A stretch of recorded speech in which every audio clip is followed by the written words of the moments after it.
Hello guys, എന്തൊക്കെയുണ്ട് വിശേഷം? എല്ലാവരും സുഖമായിരിക്കുന്നെന്ന് വിശ്വസിക്കുന്നു. ഇതെന്താ ഞാൻ കത്ത് എഴുതുന്ന പോലെ പറയുന്നത് അല്ലേ? എനിക്കും അറിയില്ല കേട്ടോ. പറഞ്ഞു വന്നപ്പോൾ അങ്ങനെ ഒരു ശൈലിയായി മാറി. ഇന്നത്തെ എൻ്റെ കലപില വർത്താനം വീട്ടിൽ ഗസ്റ്റ് വരുമ്പോൾ ഉണ്ടാകുന്ന ഞങ്ങളുടെ വീട്ടിലൊരു വ്യൂ ആണ് കേട്ടോ. ആരെങ്കിലും പെട്ടെന്ന് കയറി വന്നാൽ അമ്മ ആദ്യം ഇരിക്കാനൊക്കെ പറയും, പിന്നെ വിശേഷങ്ങൾ തിരക്കലാണ്. അത് കഴിഞ്ഞാണ് ചായ അല്ലെങ്കിൽ ജ്യൂസ് ഒക്കെ കൊടുക്കുന്നത്. സീസൺ പോലെയാണ് കേട്ടോ അത് ചൂസ് ചെയ്യുന്നത്.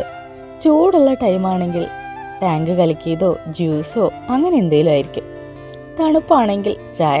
ജ്യൂസ് ഉണ്ടാക്കുമ്പോൾ മാത്രം എക്സ്ട്രാ ഉണ്ടാക്കും.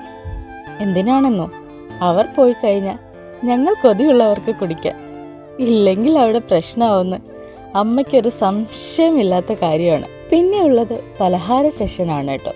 അതുവരെ ഞങ്ങൾ അടുക്കളയിൽ എത്ര തപ്പിയിട്ടും കിട്ടാത്ത പലഹാരങ്ങൾ അമ്മ ഒരു മജീഷ്യനെ പോലെ എടുത്തു വെക്കും. എന്ത് മാജിക്കാണാവോ അമ്മ ചെയ്യാറുള്ളത്. 2-3 പാത്രങ്ങളിൽ പലഹാരം നിറയും.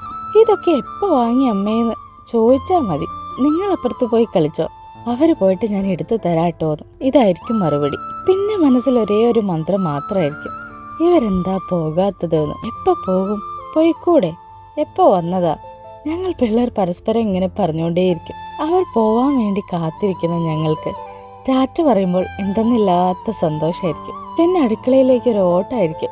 ഞങ്ങൾക്കുള്ള ഓഹരി അമ്മ പാത്രത്തിലാക്കിയിട്ടുണ്ടാവും.